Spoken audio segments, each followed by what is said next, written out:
Station, because if you sit over in this chair here, it'll make it a lot easier.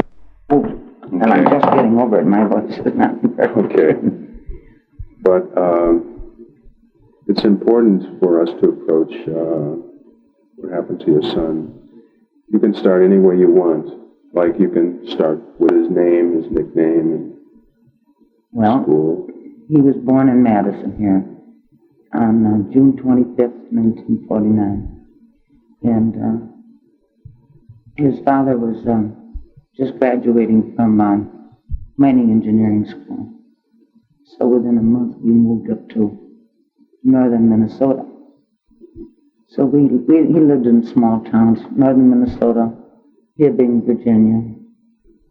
And then we were transferred to upper Michigan, to the Marquette Range. And we lived there a couple of years, and then his father wanted to get a law degree, so we came back. So Terry had lived in these smaller places in the North Country, and he knew the woods. He knew all just. He was born a little bit too late. I guess he would have been a good frontierman. So then we came back, and his dad got a law degree, and we lived in my father's farm. So he knew about rural life then. And after the farm, we moved to Cleveland, and so he knew city life, and he never made any very close contacts for any length of time, because we would live probably not more than 3 or 4 years in one spot and go on. So then, and after Ohio, his father wanted to have private practice, so we moved to a small town in southern Wisconsin, Bloomington, Wisconsin. And Terry graduated from high school there. I think it was in 1967 he graduated. And then he came to university. And by that time, our law practice wasn't any big deal. So I had come back here to work. And Terry came here and went to university. He lived here in the house with my father and myself there. But he came from a military family.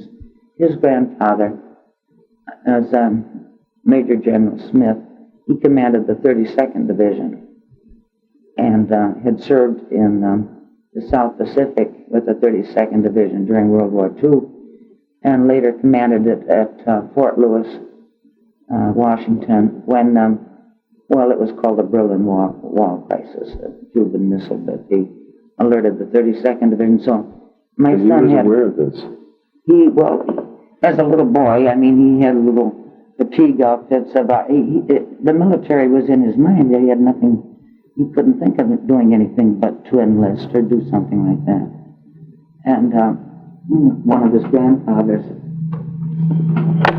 great-grandfather, I guess, had fought in the Civil War at Shiloh and lost a leg.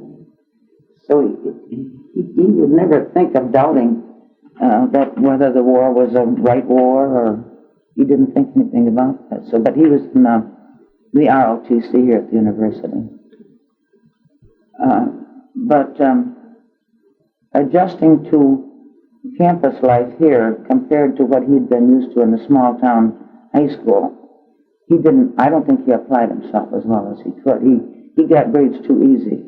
I mean, it was easy for him in high school without doing a lot of really studying. He preferred to hunt, to hunt weekends and stuff like that. So he was probably not the greatest student here. And he was still thinking about that, when am I going to have to go to war?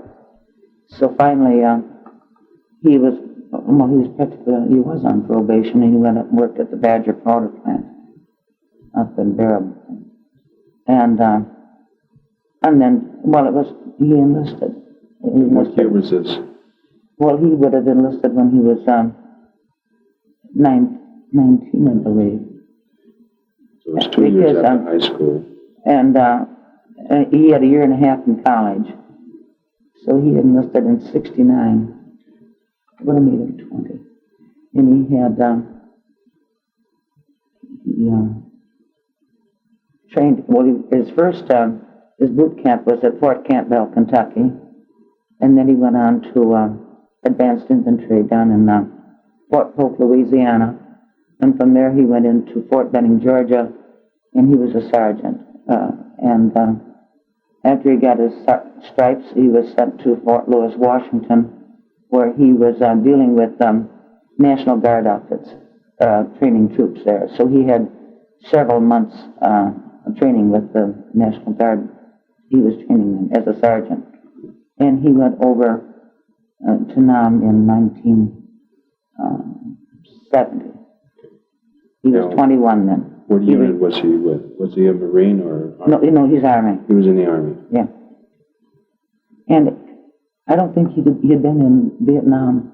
It was first patrol that he went out on. He was on a patrol. There was only about 3 of them came back from it. The radio operator was shot. They were snipers picking him off. When he first went over, he went with the Marical Division. And he was whatever that, I don't understand, and you probably know what that address, what that is. Mm-hmm. Well, and he was on patrols, and that was a very bad experience for a young boy that had never seen anything. I don't think he'd ever been to a funeral in his life to see what had happened. He became friends with a young man. His name was Wayne Coble. He was from a military background. His father was a career man, Army man. And he and my son seemed to have a lot in common. I guess he liked music that Terry played. He played guitar. And anyway, they were stationed on, what is it? Leary was on the Marion. He was taken out of the patrols and given an order. He had a ranking for a sergeant, and he really belonged having a crew like that. So he called it the 3-gun, and he had a mortar squad. And that left his friend still out on patrol. And one of them would go on point, the other one watch out for him. Well, anyway, Terry got his R&R to Australia, and he met with Wayne Coble just before he was leaving for Australia. And they had an all-night visit and talking, playing guitar. And when he got back, he found out that Wayne Coble had been killed. He'd been shot by a sniper and killed. And that really blew his mind about that time, to think that he'd lost Wayne. He writes a poem. It was a poem in that box of letters. How devastated he felt about lost Wayne, because he became close friends with Wayne. And then the Marion Fire Base was under fire, and they had moved out. He and several artillery pieces and a couple of mortars had moved out at chow time to the fire base duty when the Marion came under attack. And he called in for air support, but they couldn't save it, and it was wiped out. And the next day, he had to go back and pick up his friends. And he told me this. It's not in any of his letters, not in any letters he wrote to me anyway, about what it was like to have to identify somebody because of a ring they wore. So then he was taken out of he was sent to Da Nang, and where he shipped home from there. And he came back and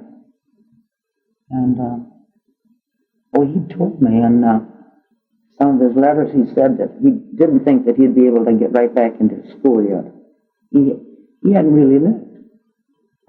He hadn't done anything at all. He hadn't made any big plans. So he wanted to travel for a little bit. He wanted to probably go check up on some of his friends that he met in Vietnam. I think that was primarily what he intended to do. And so he didn't want to, he wanted to tell me, he said, don't try to push me into doing something like going back to school, getting a job 9 to 5. He wasn't ready for that. Well, I wouldn't have done that anyway. I would never have interfered in what he wanted to do. So, but he did start back in school. But the university was still in a turmoil here. And at that time, some of the students would spit on you if you were in uniform.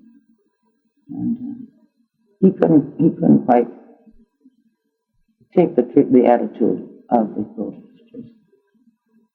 Although I do believe that his opinion was that he wouldn't have, he went, but I don't think that he would have wanted to go, and had he had to do it over again, I really don't think that I think he was terribly disappointed in what he saw in Vietnam. He didn't think, I guess he thought he was going to go to save a country or do something for them, and I guess he found out that they really didn't care if he was. In other words, we were supporting the Vietnamese, and we were supposed to give them our technical knowledge and our military advice and to help them win the war. And he found that it was not so much our winning the war as just participating in it. Mm-hmm. And he was disappointed that we weren't winning. Well, they said you could go out and look for Charlie, but not to fire first. You had to wait till you were fired. Well, he couldn't understand fighting a war like that. I mean, for all the books he read, that wasn't the way you win a war, and of course we didn't win a war. So the whole thing had turned around in his mind. He was, of course, considerably older than he was when he enlisted. Well, he started going back to school, but again, as I said, his mind wasn't really on it. And so he got married. Did he talk about his experiences to you? Well, he and I had good rapport. We talked a lot about it. But when some of the bloody things that he wrote about, he never wrote them in my letters. But he wrote them to his dad. And his dad and I, although we were divorced, we had maintained a friendship. And we would exchange the letters. And he not really understanding. Maybe Cherry didn't want me to know some of the things that had happened to him. He told about one time they'd been out on a patrol and a Vietnamese was shot up, and he knew he was badly wounded. And Terry said, well, he said, I'll go find him, because he felt that he was, he'd got away and he could track him. Well, his higher officers thought, well, he must have gone up this way up a hill, and Terry said, a wounded person isn't going to go up a hill, they're going to go down a hill and go towards water to a stream or something and follow that.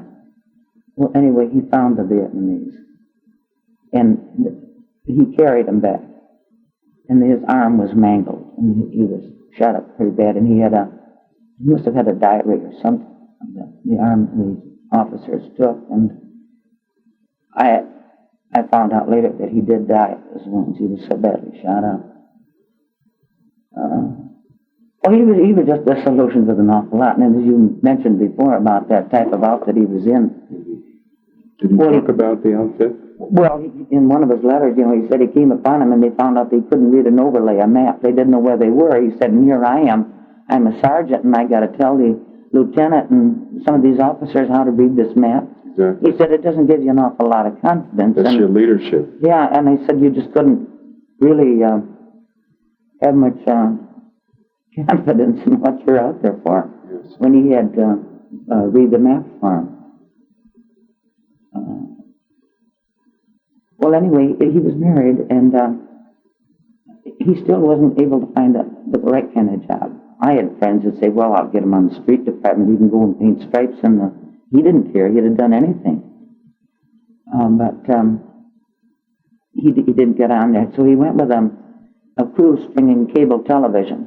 He worked on this crew that strung cable all through the area out here. Well, they're sort of a migrant type crew, they'll do a job here and then they'll move on and they go someplace else. Well, at this time he was married, and he knew he couldn't go on. Well, the job had petered out, and he knew he was without work. And he felt, I know his attitude was that he wanted his marriage to work. He wanted to be the support of he didn't want the wife. And Donna was working at the Weizmann Center. She did research for cancer. And so it wasn't that they needed the money. I mean, that they were in desperate straits or anything like that, but he wanted to be earning the money, not having Donna bringing the money home. And it was the last day that he had worked. We stopped down at B's Tavern. he was drinking beer, I guess, talking to some older people, and then one of the representatives from the cable company happened to be in there that night. He was talking with him, and he kept calling for Donna to come down. And, come on, Donna, take your bicycle. They lived right over in the Arboretum. Mm-hmm. Ride your bicycle down here. Bees is on Park Street. And come on, Donna. And she didn't. She was, I suppose she was annoyed because he didn't come home that night, but he was upset because he didn't have a job anymore. And his crew was going to go on, and he couldn't go on. And she didn't come. Well, he went, he left the place, and he stopped over at the treehouse. There was, he was the assistant manager at the store where I worked. It was his bachelor party. And he ran into him, and he talked to him, and he wasn't drunk, but he wasn't sober either, I don't imagine. But he was very moody at that point, and very down, because Jack Downing saw him and said he said, I visited with him, but he said, I have my group here in this bachelor party. And he was the last person that I know that saw him, and he went home, and there must have been a quarrel between he and Downing. There were some words. She was probably angry with him. It must have been about 11 o'clock, 10:30, 11. So he'd been out about 5 hours or maybe something. There was some quarrel, and I don't know. There were 2 bedrooms in the house. She was off in the other bedroom apparently. And he got undressed, and he brought back a 45 that had been one of his buddies. From service. His buddy had, I don't know, they'd need some sort of agreement that if he got it first, Terry was to get 45 and something. And so he had that 45 that he brought back. And I really don't believe it was intentional, because if you put a 45, yes, it's a glancing blow. Exactly. And because, she heard the shot, and she heard glass break, and it had gone through the wall and broken some cups that were hanging in the kitchen. And the emergency squad came and got him. He was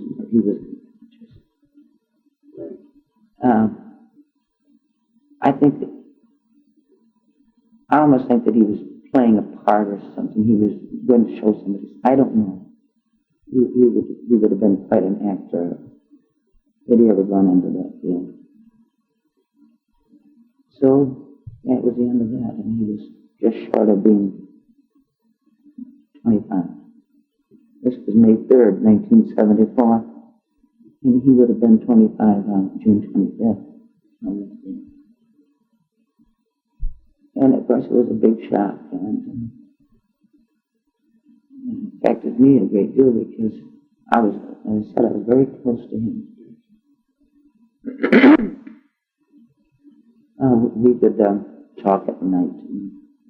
He'd take me to movies. He'd call me up at work, and say, "Come on, Mom, let's go and see a flick." And so we'd go to a movie, pick up a hamburger, and we'd sit and talk. What about his wife today? Is she still in Madison? Well, that's a tragedy. After Jerry died, she was devastated. And her family were living at that time in Florida. They had moved there, and they were living in Florida, so they came and got Donna and took her down to Florida. And she finally got some work in the cancer area again. And the doctor that she was working with was cancer. He had 2 offers, one of which was Minnesota, which he accepted at Rochester. And he moved her along with his own family when he asked her to go with him to Minnesota. So she was up there working. And it'll be 2 years in December 19th, something like that. She was struck, her car was struck. She drove a Toyota, and she was in a coma. She had a fractured hip and a dislocated shoulder, and she was vegetable. And she just died about a month. She lived in a coma for 18 months in a coma, and her mother had to diaper her, feed her through a tube in her throat. She never uttered a word. I guess they had her in a wheelchair or something, but if you talked to her, you wondered if you were getting through to her or not. People tried to, Terry's grandmother, that lived in Oshkosh, she'd call and try to talk to her, thinking she'd hear a familiar voice. Maybe she'd snap out of this coma. And they were taking her in a van that was set up to carry her up to a hospital in Massachusetts. Now, why that far away from Florida? I don't know why they were taking her that far away. Could be a specialized hospital. Some special hospital. And anyway, she died just short of the hospital, 3 blocks from another hospital, but about 30 miles short of the hospital where they were taking her for some surgery. It could have been the heat, it could have been a heart attack. I really don't know. I wrote a letter to her mother in which I enclosed a check because it had a lot of, there were not a lot of circumstances. But I haven't heard from her. I think every day I'll get it. I sent it about 3 weeks ago. I'm hoping that I would hear from her. It's all I know is what I hear through my mother-in-law. She called me and told me that Donna died. So that was that. And while she was in Minnesota, she got a flood came up. Now where her home was located, I don't know. But after Terry died, she bought a small 1-bedroom house, which is ideal for doctors or nurses that just want to have a small place. You don't want to live in an apartment. And she had 2 dogs. And it had a fenced-in yard, so she could keep these. One was an Irish setter, and the other one was a spaniel. And a flood came up, and it washed out. She said her furniture was floating right out in the yard. Where it was located, I don't know. And she put a leash on the dogs, and she got them to her car. Her car started, and it wasn't down in the area where her house apparently was being washed away. And she went to a Red Cross station and worked. She locked her dogs in the car, and she worked helping the people that were hurt and injured. And later she lost everything. Then she had it was so damaged that she sold that house. Whatever they could do with it, it was a foundation, I guess you could just see from outside down into the foundation. But she disposed of it, so she had nothing but tragedy, really. What was her maiden name before? Lehman. Lehman? Donna Lehman. Did she graduated from you here? She was, no, she didn't graduate. She was short, just a few credits. And while just before her accident, she was picking up these credits so she could get her degree. But most of her undergraduate work was done at the university here. Uh-huh. Now, she had gone here to school, and she was working in the Wiseman Center. I'll show you a picture of her. Talk to your husband about your son and what happened. Oh, yes. You had a conversation? Oh, yes. And what did he have opinions? When Terry was in Vietnam, Dave was in a very serious accident. He and I had been divorced for a couple of years, maybe more than that. And he was in a very serious accident. And Terry said I should have called the Red Cross and had him sent home. And I thought, I wasn't too sure he might not want to go back, and I didn't want to put up with that. He had a good record as far as it had gone so far, Exactly. And I just didn't want to tempt him to get back here and say, come and get me. Go to Canada, I'll do something. I didn't want to do that. And I figured that Dave wasn't going to die. And that he'd live, and I just couldn't see. If I thought Terry could have stayed home, it happened in March, and Terry actually came back the last part of May.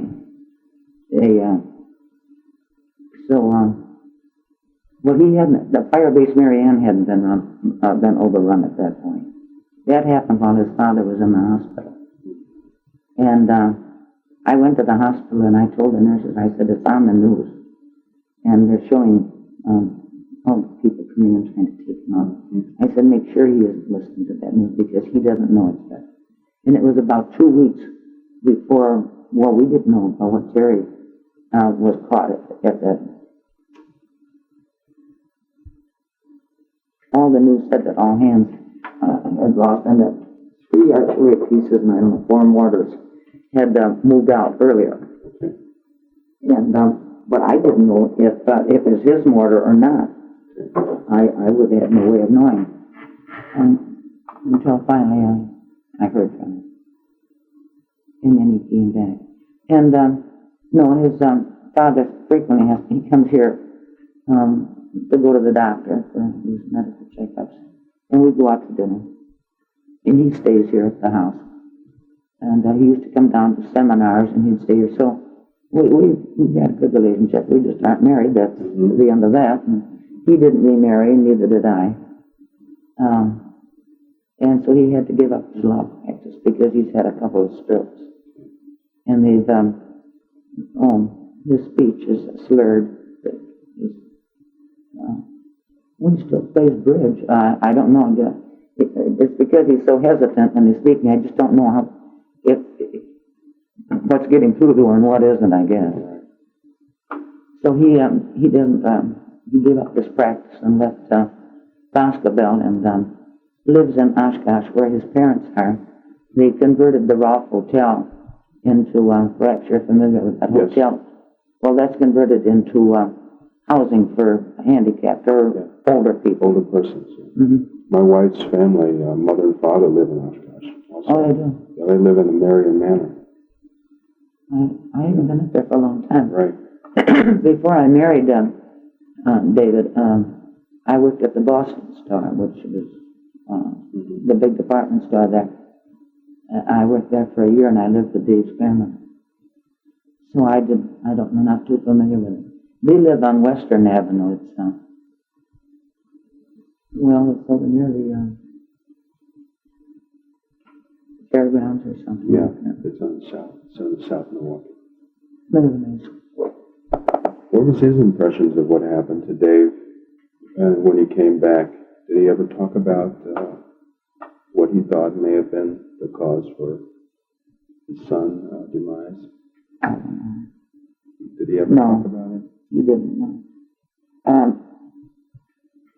I think I knew Terry better than his dad did. Yeah. I don't think Terry, he didn't have as good a relationship with his father as he had with me. Because he was a little bitter over the divorce. Because I was here working and sending my money home to Dave, and in the meantime, he's having an affair with one of the local naughty girls. And that just shook Terry up because we had preached to him. Exactly. You know right from wrong, and you do not do anything that's going to, bring disgrace to your family. And so then he says, well, so what does my father do? I mean, he's the attorney here. It's a small town, a couple thousand, and everybody knew it except Terry and me. And when we were told about it, and then finally I said, I just will stay here and work, and you can stay down there. Well, all she wanted him to do was get her a divorce. That's what she wanted, and they never did marry. She married somebody else. So Terry was angry with us, to tell you the truth. And he had a run. But anyway, they made up, But he was a little puzzled.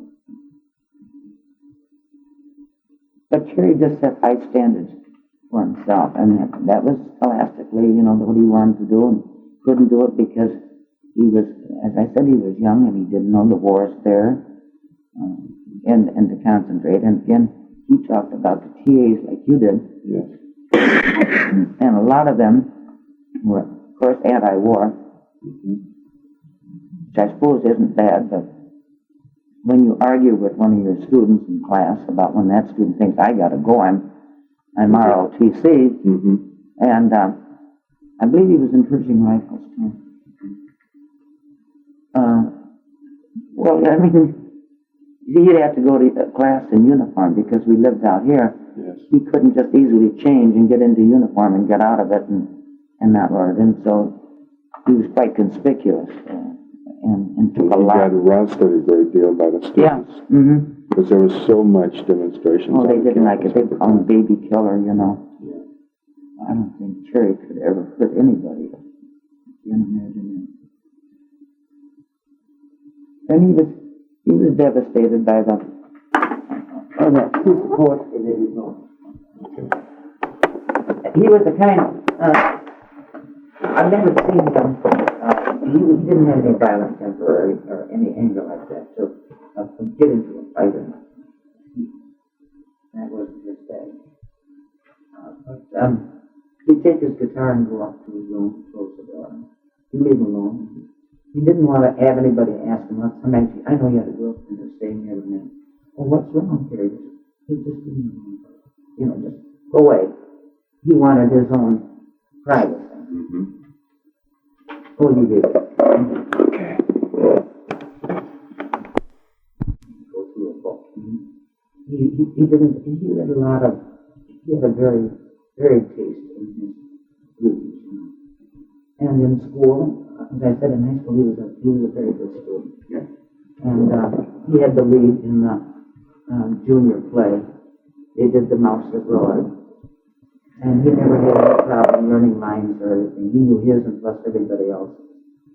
And then he had lead in the senior play, You Can't Take It With You, and he played the part of the old grandfather Vanderhoff or something. He play acted from the time he was born.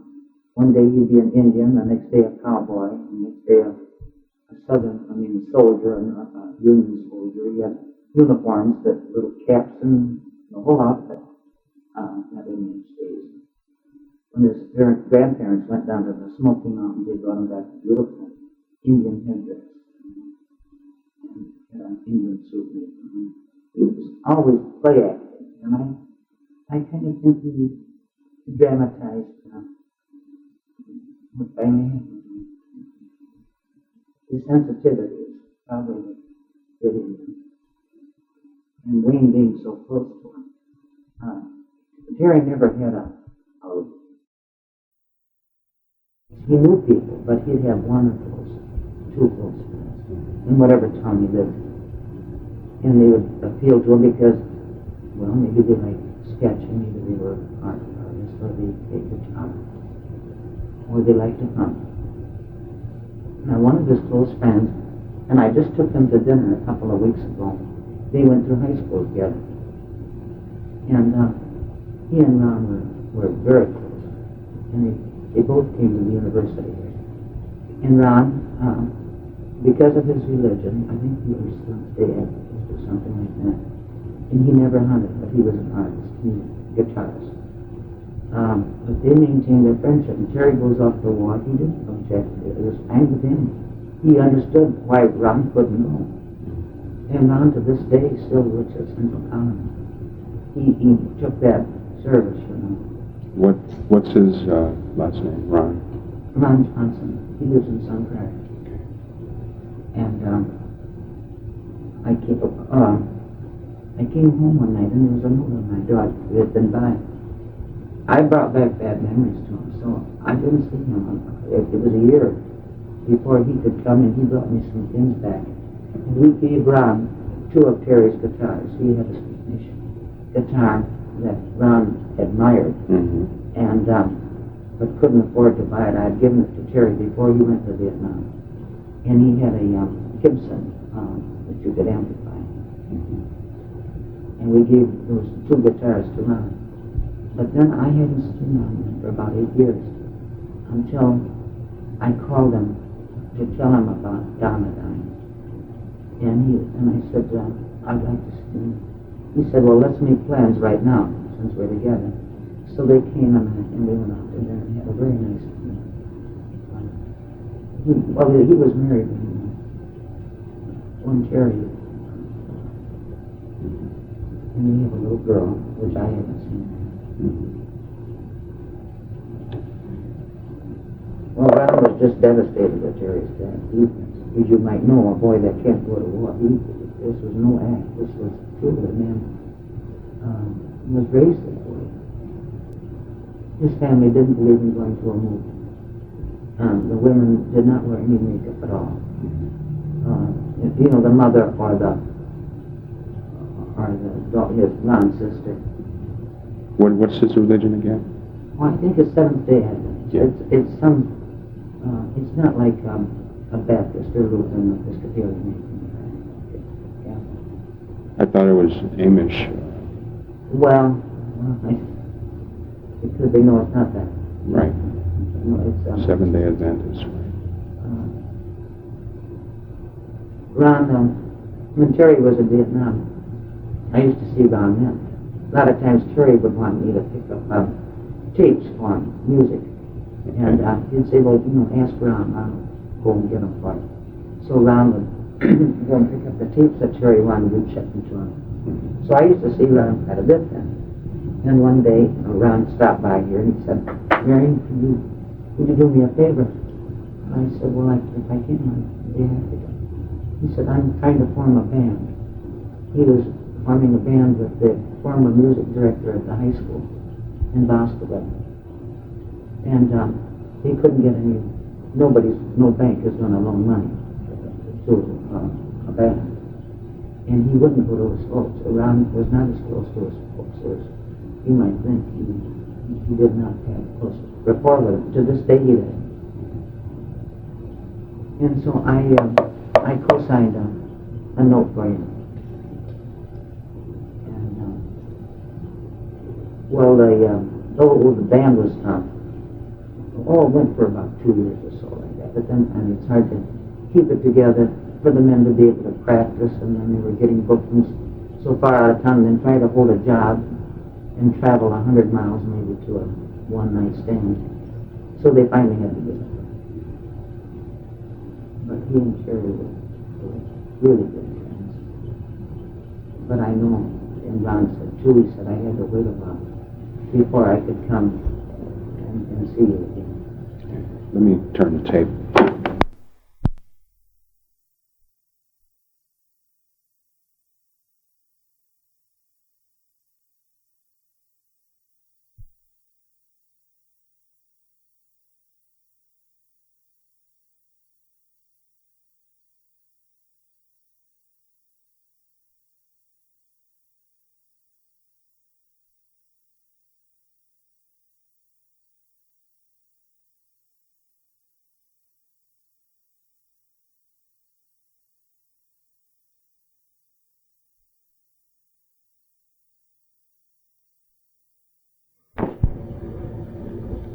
What do you mean, people that knew him as teachers? Yeah. Well, you see, he had been out of the high school for so long, and he had been living here with me, so I don't know what the reaction is. And of course, people that knew him here, friends of mine, they just can't believe it. They just couldn't understand it. It was a terrible waste. Just a terrible. You can't explain it. There's just no reason for it. I mean, that boy had just everything. I mean, we weren't poor people, and he just needed a little time to get it all together.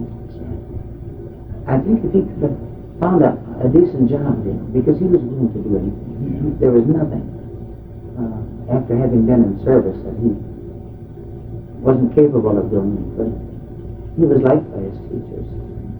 He had really good rapport with them. What did he pursue in school? Well, now, this is another point here. His father, he said he's got a good mind. He said he's got better thinking than I had at his age. He said, he wanted to be an attorney. That's why he left Republic Steel in Cleveland, was to go back and get a private practice, hopefully that Terry would take up law. Well, Terry was not the person that you could put in an office like that. He should be in the DNR department. He should be doing something like that, being outdoors. Yes. And that would have been right, and not be pressed. And I resented that. His dad said, you can do it, He was allowed to they write an entrance exam, and they had the integrated liberal study at the ILS school. Well, about 400 of the incoming freshmen here at the university were allowed to enroll in that after you've written and if you were accepted. Well, that's a fast-moving class. I mean, they do in a semester what the regular freshmen are doing in a full year. Exactly. Well, you have to have good study habits. Exactly. You can't be tearing off hunting partridge and pheasants and rabbits and Right. doing that. And that's what he would, and he didn't approach himself that way. And he didn't, he might have had a good mind, but I mean, it wasn't to sit him in an office and be an attorney. He had good reasoning. But He still needed that time alone to just assess things and things had just moved too fast. Because as a kid in high school, a lot of fellows are dating in high school. And, you know, he didn't. I mean, he would be out hunting or catching bullfrogs or something like that. He didn't have time. He never had a date when he was in high school. Oh, so they have to see the Hawkins Day. And some little girl asked him to go to the party. right. And I remember he came and told me, he said, you know, he said, she doesn't have a lot of friends. He said, she's a real shy girl. He said, but she had nerve enough, you know, courage enough to ask him to go. I said, well, I think that's right. He said, she reminds me of my sister. He said, she's a lot like that. Well, there were some other girls that thought they should get him in their group. And so they, I don't know, they took Jerry, I guess, that she couldn't go. Anyway, they went. It was a big mix-up, but he took her to this. It was the only date he ever had. And it wasn't until they graduated that they had sort of an after-graduation party. They go and picnic and drink beer and play guitar and stuff like that. That he did that. And then he started dating one of the girls that was in school with him. But it was never anything serious thing. So he had never done half the things that most young men had done, even when he was in college. What about your daughter? How old was she in relation to Terry? I had a marriage before her father's dead, Okay. and they're 11 years apart. So she's older than Yes, if she was born in 1938, Okay. and he was born in 49, and that's the age difference. And they got along real well. But you see, there's no competition there. She's a girl, 11 years older. She was his babysitter. You know, if I wanted to go to a movie at night, Pat could stay with her. How did she relate to Terry on when he came back, or what did she think about him going to war and all of that? Well, she knew that Terry just had to go because of the whole background. When the 32nd comes in review, we're up there on the reviewing stand with the general, sir, you know. And so it was just something that Terry had to do. But my daughter had a tragic life. Her husband was very fond of Terry. And he just couldn't believe it when they came here. 6 months later, he killed himself. So my daughter and I have seen it. Similar tragedies? Well, he got in the World War right about the Korean time, but he was stationed in Germany. Okay. And he served 2 enlistments. They gave him a leave home for 30 days if he'd re-up and come on back, and so he did that.